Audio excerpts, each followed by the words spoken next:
네, 안녕하십니까. 시작하는 남자입니다. 오늘은 여주 재배 방법에 대해서 설명드리는 시간을 가지도록 하겠습니다. 우선 품종에 대해서 알아볼 건데요. 여주 품종은 저희 가정원예용으로 판매하고 있는 NS454, 그리고 재배종 여주인 좀 더 작은 사이즈의 여주 오도리, 그리고 고급종 여주로 판매하고 있는 임페리얼, 그리고 또 다른 고급종 여주 도깨비가 이렇게 있습니다. 특징으로 NS454나 오도리 같은 경우에는 워낙에 가정원예용으로 많이 판매가 되고 있고, 그리고 좀 전문 단지권용으로는 판매가 되어지지 않기 때문에 임페리얼과 도깨비 이 두 품종, 고급종 여주에 대해서만 설명을 가지도록 하겠습니다.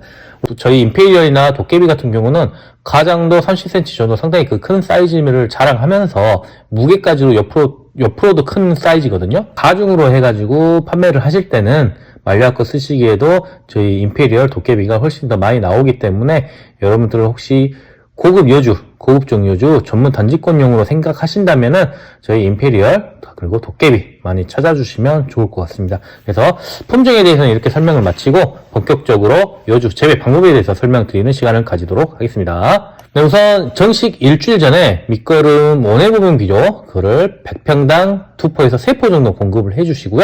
그리고 영리 목적이시라면은 교배종 품종을 좀 추천드립니다. 그리고 이 교배종 품종을 추천드리는 이유는 일반 종보다 비해서 고온에 상당히 강하거든요. 그래서 고온에서도 꽃가루 발현이 잘 되어서 일반 종보다 3배에서 6배 정도 이상을 수확하실 수가 있습니다. 그래서 일반 종보다는 가격은 좀 더 비싼 편이지만은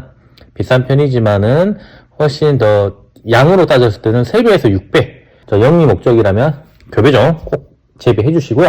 300평당 종자는 보통 4,200리 정도가 들어간다고 생각하시면 됩니다. 그리고 보통 여주가 종피가 상당히 단단하거든요. 그래서 싹을 잘 틔우시려면은 24시간 정도 물에 담갔다가 씨를 뿌리는 방법이 있고, 좀 더 빨리 틔우려면은 생장점이 다치지 않게 손톱깎이로 겨눈 부위를 살짝 잘라내 물에 2시간 담갔다가 뿌리는 방법이 있는데, 사실 저도 여기를 어디를 잘라야 될지 좀 헷갈리는 부분이 있습니다. 그래서 지금 사진을 지금 하나를 좀 첨부해서 지금 보여드리자면은 이렇게 찝어 주셔가지고 담갔다가 뿌려주시면 되는데, 절대 생장점이 다치지 않게 해주셔야 되는 점 꼭 유의하셔서 재배를 해주시면 될 것 같고요. 보통 59 트레이에 모종을 길러서 본잎이 4에서 5매 되었을 때 밭에 정식을 합니다. 그래서 재식 거리는 주간격 60cm, 포기 사이는 30cm, 그리고 깊게 심으면 담배 실은병이 발생하기 때문에 이 부분도 유의 부탁드리겠습니다. 그리고 번주기에는 보통 안꽃 발생이 적게 나와요. 그래서 적심이 필요한데 보통 아둘순과 손자순에서 안꽃 발생이 많아집니다. 안꽃 발생이 많아진다는 것은 안꽃에서 보통 가가 맺혀지기 때문에 착과가 되기 때문에 안꽃 발생이 많다는 것은 바로 착과, 수확량이 많아진다는 겁니다. 그래서 본엽이 5에서 6매일 때 본주기를 잘라서 순지르기를 한 후에 아둘주기를 5에서 6주 정도 키워주면 여러분께서 원순에서 키우는 것보다 훨씬 많은 여주를 수확하실 수가 있습니다. 그리고 아들주기가 자라면은 지주대를 최소 2m 이상 각각 세우거나 HR일 경우에는 양쪽과 중간중간에 세워주심으로써, 그리고 철사줄을 단단하게 당겨 설치해서 그물망인 오이망을 씌워갖고 덩굴이 올라오도록 해주시는 게 좋습니다. 그리고 이제 주요 병해충으로는 흰가루병, 덩굴조기병, 진딧물 응애주, 흔하게 있는 그런 건데, 이제 여주의 흰가루병이 특히나 오이 멜론처럼 잎에 표피에서 나오는 게 아니고 여북에서 나오는 거기 때문에 방지가 상당히 어렵습니다. 그래서 여러분께서 흰가루병의 약을 좀 예방을 좀 잘 해주시고, 좀 다습하지 않게, 고온 다습하지 않게 키워주시는 이런 환풍이나 아니면 좀 넓게 심어주셔가지고 최대한 공기가 잘 통하게끔 해주셔서 좀 예방을 해주시고요. 그리고 일본에서는 덩굴조기병을 예방하기 위해서 또 단호박 대목을 좀 접목해서 사용하시기도 하는데, 사실 그러니까 우리나라에서는 많이 이렇게 사용하시지는 않는 것 같아요.